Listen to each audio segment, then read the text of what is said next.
जय हिंद। वादे के मुताबिक मैं आपके सामने आज हाजिर हो चुका हूं।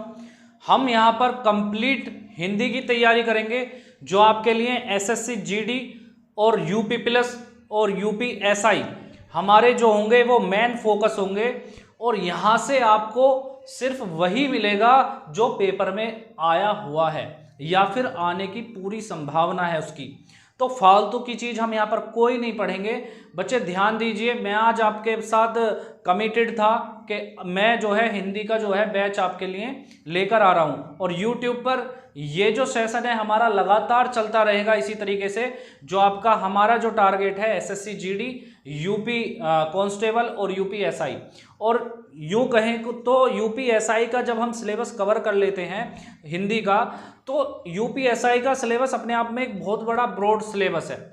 तो यहाँ से आपको जो भी एग्जाम, जैसे आपका आरओ एआरओ हुआ, ठीक है ना, इस तरीके एग्जाम आपके स्वतः ही क्लियर हो जाएंगे। तो हिंदी का तो ये बैच चलेगा ही, साथ के साथ जीएस में एक क्वेश्चन नहीं जो है छूटने दूंगा आपका।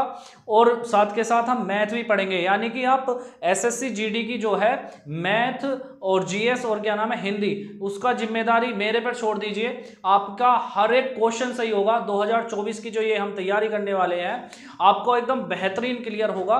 तो चलते हैं हम हमारा जो हमारा सिलेबस है हिंदी के में। तो हिंदी की बात करेंगे, तो हिंदी को मैं क्या कहता हूं, थोड़ा सा मैं इसके बारे में समझा दूं। आज हमारा हिंदी के बारे में थोड़ा सा परिचय होगा, ठीक है। क्या होगा? परिचय होगा। हिंदी क्या है? हिंदी हमारी मातृभाषा है। सभी बच्चे कहेंगे कि हिंदी हमारी क्या है? मातृभाषा है। बिल्कुल ठीक बात है, माता ही तो है। हम हिंदी को बचपन से बोलते आ रहे हैं, अंग्रेजी तो नहीं बोले हम बचपन से। हिंदी को हमने बचपन से सुना, बचपन से बोला, है ना। हिंदी को हम कैसे बोलते थे? हिंदी को हम कैसे बोलते थे? मम्मी मैं चॉकलेट लाऊं खाऊं दुकान पर जाऊं, यानी पूरा सेंटेंस भी हमें नहीं बोलना आता था। या फिर तोतले बोलते थे मम्मी मम्मी लोती दे दो, मम्मी मम्मी लोती दे दो। लेकिन हिंदी ने क्या कभी बुरा माना? हिंदी ने कभी बुरा नहीं माना। हिंदी जो है हमारी मातृभाषा इसलिए ही तो कही गई, माँ हमारी किसी बात का बुरा नहीं मानती। इसी प्रकार से तो हिंदी है। हिंदी ने आपको बोलना सिखाया। और हिंदी जब आप टूटी फूटी बोल रहे तो हिंदी कह रही थी कि मेरा बच्चा आज मुझे टूटा फूटा बोल रहा है, कल ये मुझे अच्छा भी बोलेगा, मेरा गर्व से सीना चौड़ा करवाएगा। और यही कारण रहा कि 1893 में स्वामी विवेकानंद ने शिकागो जाके एक हमारे हिंदी का एक परचम लहराया। तो हिंदी जो कि हमारे पूरी दुनिया में तीसरे नंबर पर बोली जाने वाली भाषा है, उसे हम बोलने में शर्मिंदगी महसूस करते हैं, उसे हम सही से नहीं बोल पाते।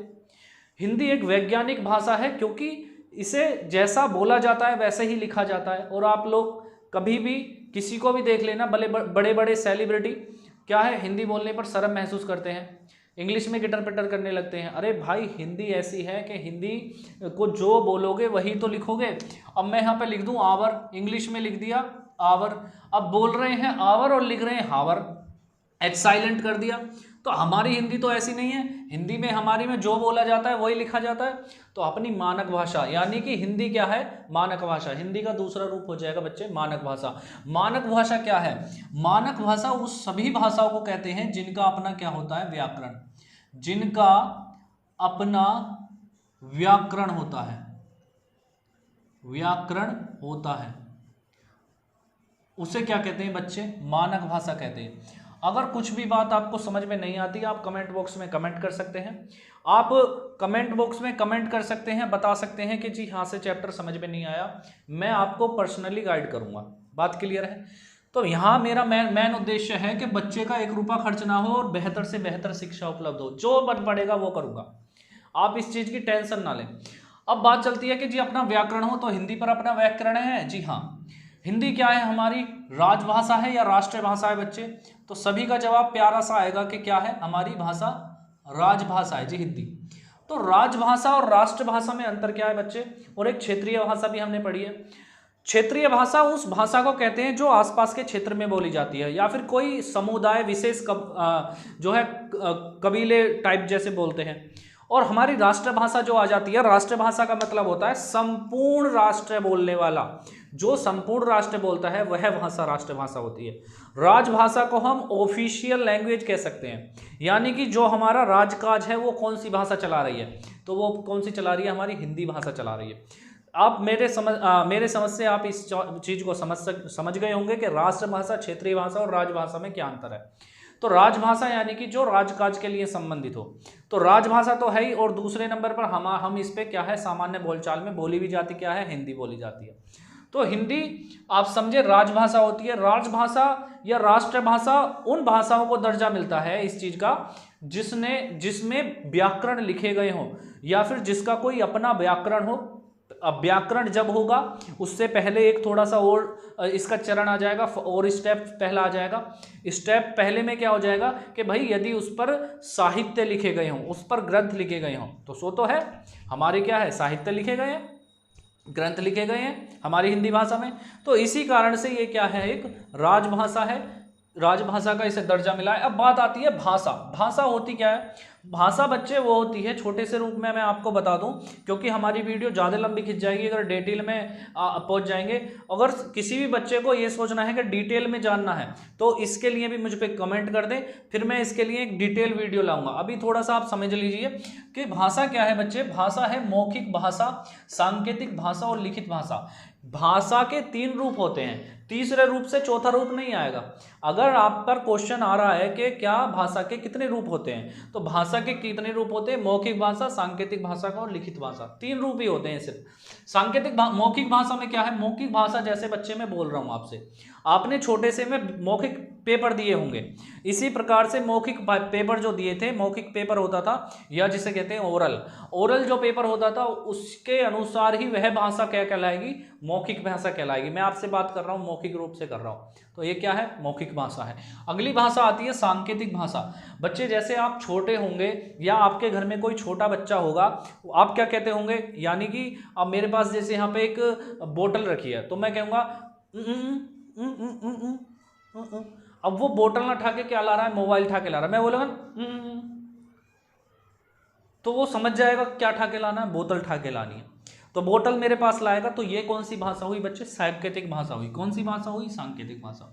Is that clear? बहुत अच्छी बात है। तीसरी भाषा जो आती है लिखित भाषा। लिखित भाषा जो हम अपने पेपर में पढ़ के आते हैं, तो वो क्या सारी होती है? वो सारी लिखित भाषा होती है। अब दूसरी बात आती है कि भाई जो मैंने यहाँ पे लिख रहा है वो सारी क्या है? लिखित भाषा में है।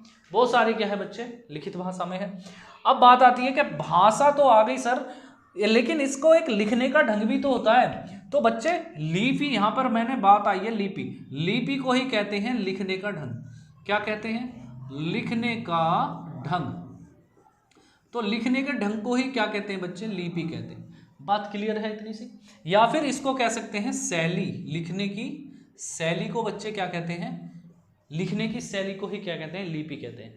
तो हमारी हिंदी भाषा में ऐसी हिंदी भाषा जो है कौन सी लिपि को सहयोज कर रखती है? तो हमारी जो हिंदी भाषा है वो देवनागरी लिपि के अनुसार चलती है, यानी कि बाएं से किधर की साइड चलेगी? दाएं के साइड चलेगी। काफ़ी हमने सुना है, ठीक है, इसके बारे में। लेकिन हम इसके आज 3 नाम बताने वाले हैं आपको। 3 नाम इसके आपको जानने हैं, और ये क्वेश्चनों में फंसता है और पहले भी पहुंच चुका है ये क्वेश्चन पेपर में। कैसे? लिपि को क्या कह सकते हैं हम? देवनागरी लिपि कह सकते हैं बच्चे, लोकनागरी लिपि कह सकते हैं, और हिंदी लिपि कह सकते हैं। बहुत बढ़िया है। अच्छा, अब ये जो है देवनागरी, लोकनागरी या हिंदी नागरी, या फिर और सारी लिपि आए जैसे गुरुमुखी लिपि, ये सारी लिपि किससे बनी है? तो इनकी एक जननी है जिसे हम कह सकते हैं माँ। ये जो माँ है इनकी, ये कौन है? ब्राह्मी लिपि है। तो बच्चे हर एक क्वेश्चन यहाँ पर आपको जो भी कुछ लिखा गया है ये पहले पेपर में आ चुका है, और मैं इसको बस आपके भाषा में समझाने की कोशिश कर रहा हूँ, क्योंकि ज़्यादा वीडियो लंबी खिंच जाएगी अगर मैं यहाँ पर सारी चीज़ें लिखने लगा। तो पहले से ही आपको लिखी हुई मिलेंगी। और क्या नाम है, हम क्या है ब्राह्मी लिपि को जान चुके हैं कि क्या है होती है। ये जननी होती है देवनागरी लिपि, लोकनागरी लिपि, हिंदी लिपि, या फिर कितनी भी लिपि हैं जो इंडिया में लिखी जाती हैं उसकी जननी कौन है?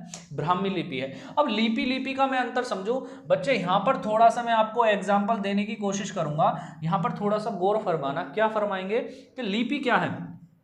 अब हमारा जो ये ब्रह्मांड है, ये जो हमारा संसार है, इसमें क्या सब हिंदी भाषी होंगे? तो जाहिर सी बात है आपका आंसर आएगा नहीं। यहाँ पर कोई भी हिंदी भाषी नहीं है। तो हिंदी भाषी नहीं है तो यहाँ पर कैसे होंगे, यहाँ पे अलग अलग हैं। जैसे मैं आपको एक एग्जांपल लिख कर दिखाता हूँ कि हम पढ़ते हैं ABCD में कौन सी लिपि में होती है ABCD, रोमन लिपि में होती है। सभी बच्चों का बहुत अच्छे से आंसर आएगा कि कौन सी लिपि में होती है जी, रोमन लिपि में होती है। और रोमन लिपि में अगर मुझे लिखने की जरूरत पड़ी ए, क्या लिखने की जरूरत पड़ी ए, तो मैंने लिख दिया, साहब ऐसे लिखा जाएगा रोमन लिपि में ए। लेकिन अभी अगर मैं हिंदी भाषा में लिखूं या देवनागरी, अपनी देवनागरी भाषा में ए लिखूं, तो बच्चे आप कहेंगे कि सर ए ऐसे लिखा जाएगा। तो इन दोनों का डिफरेंस ही क्या है, लिपि है। तो डिफरेंस देख रहे हैं आप, ए ऐसे और ए ऐसे, इन दोनों का डिफरेंस जो आया यही तो लिपि है, लिखने का ढंग हुआ। तो इसको आप बहुत अच्छी तरीके से समझ चुके होंगे कि शैली या लिखने के ढंग को क्या कहते हैं, लिपि कहते हैं। इतनी क्लियर हुई बात, तो सभी बच्चे कमेंट बॉक्स में कमेंट कर देंगे जी सर मजा आ रहा है और आगे भी ऐसा ही सेशन चलना चाहिए। मैं एक दावे से कह सकता हूं कि SSC GD आप यूं चुटकियों में निकाल देंगे। SSC GD क्या, यूपी पुलिस, यूपी ऐसा ही बना के छोड़ूंगा। और आने वाले टाइम में मैं RO ARO के भी कोर्स लेकर आऊंगा, और वो भी बिल्कुल मुफ्त में, और किसमें, यूट्यूब पर। तो बस आप मेरे को सपोर्ट कीजिए, ठीक है ना। सपोर्ट अगर आप करते हैं तो मैं आगे आपके लिए इतना कुछ लेकर आने वाला हूं कि शायद ही कोई इस यूट्यूब के क्षेत्र में क्रांति पैदा करेगा। यूट्यूब के क्षेत्र में क्रांति पैदा करूंगा मैं आगे आके, आप बात समझिए। तो हिंदी भाषा की माँ की बात चलती है। हिंदी भाषा की माँ जो है संस्कृत है। जैसे जैसे इंसानों ने परिवर्तन किया, इसी तरीके से हिंदी भाषा भी क्या हुई, परिवर्तित हुई। हिंदी भाषा पहले हमारे पूर्वज क्या हिंदी बोलते थे? आपका जवाब आएगा नहीं सर। हमने जो पढ़ा है हिस्ट्री में, वो संस्कृत में लिखा गया एक व्याकरण रूपी ग्रंथ था। क्या था उसका नाम? पाणिनि ने लिखा था सर। क्या लिखा था? पाणिनि ने लिखा था। तो हमने देखा कि भाई पहले क्या था, पहले नहीं बोली जाती थी हिंदी, पहले क्या बोली जाती थी, संस्कृत बोली जाती थी। अब बस इस चीज को ही कि इंसान की आम चाल भाषा में बोलने की सरलता कैसे लाई जाए, यानी कि बोलने को सरल कैसे किया जाए, लिखने को सरल कैसे किया जाए, ऐसे ऐसे धीरे धीरे कठिन शब्दों को पीछे छोड़ते चले गए, और शॉर्ट शब्द थे या फिर अच्छे अच्छे शब्द थे, वो क्या ले लिए हमने अपनी भाषा में, उसको लिखते चले गए। और मुझे लगता है कि हमारा आज का टाइम ऐसा आ गया है, क्योंकि हिंदी बोलने पर शर्म महसूस सभी करते हैं, तो ऐसा टाइम मुझे लगता है आ गया है कि अब शायद ये भाषा भी विलुप्त हो जाएगी। क्योंकि अब तो पता है आपको इंग्लिश आने वाली है ना, और इंग्लिश में आप टाइप भी करते हो। जैसे अब आप कमेंट करोगे तो कमेंट भी अधिकतर सब लोग हिंदी में ही करें। भाई हिंदी की क्लास चल रही है तो हिंदी में करना कमेंट, ठीक है। अगर नहीं हो रहा है तो चलो कोई नहीं, इंग्लिश में भी चलेगा। मैं आपके भाव समझ जाऊंगा, कोई दिक्कत नहीं। मैं समझ जाऊंगा कि बच्चा क्या कमेंट करना चाह रहा है। तो हमारी संस्कृत से क्या आई, पाली आई। बच्चे पाली परिवर्तित हो गई प्राकृत परिवर्तित होकर हो गई अभ्रंश, और अभ्रंश परिवर्तित होकर हो गई अब्बहट्ट के बाद आती है हमारी प्राचीन हिंदी।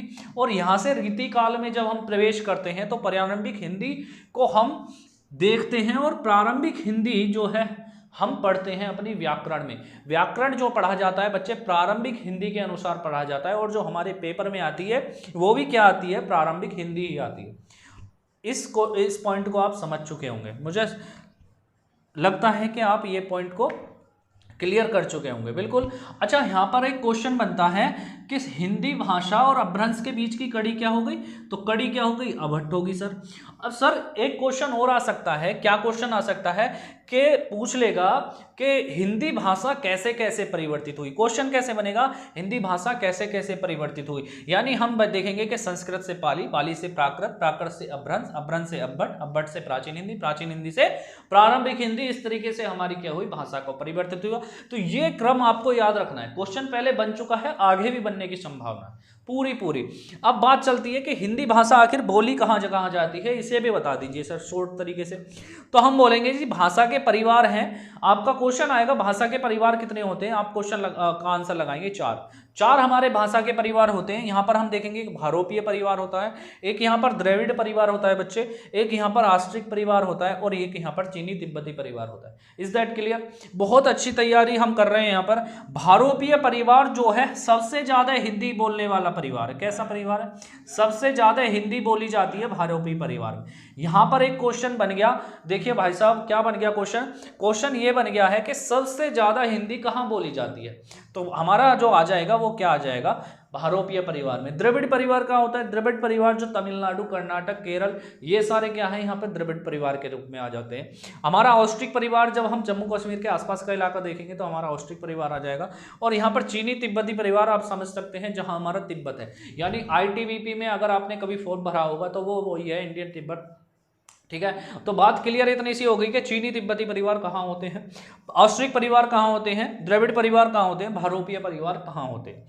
तो हिंदी जो बोली जाती है सबसे पहले कहाँ, सबसे ज़्यादा कहाँ बोली जाती है, वो भारोपीय परिवार। अगर आपको ये सेशन बहुत ही अच्छा लगा है तो आप कमेंट करके बता सकते हैं कि सर इसे कंटिन्यू रखिए प्लीज़, क्योंकि हम बच्चों का उत्साह देखकर ही हमारा उत्साह क्या होता है, रिलीज होता है। आपके एक जो है रवैये को देखकर हमारा मन करता है कि हाँ बच्चों को कुछ प्रोवाइड किया जाए, क्योंकि आजकल सर ऐसा जो है माहौल चल रहा है कि अगर आप किसी को फ्री कुछ चीज़ दे रहे हैं ना तो वो यही सोचता है कि ये तो बेकार है, लेकिन आपसे जब पैसा कोई लेता है तब आप सोचते हैं कि हाँ भाई ये जो है हमारा प्रोडक्ट अच्छा है। तो यहाँ पर मैं सिर्फ बच्चों की सेवा और आपके लिए एक बेस्ट से बेस्ट कंटेंट लाने की कोशिश कर रहा हूँ, जो आज तक किसी यूट्यूब चैनल ने नहीं दिया होगा। तो ठीक है, मिलते हैं अपनी अगली हिंदी की वीडियो में, और अगर आपको अच्छा लगा है तो अपने फ्रेंड्स में शेयर कर सकते हैं, हमारे इस परिवार को आप बड़ा बना सकते हैं। जय हिंद।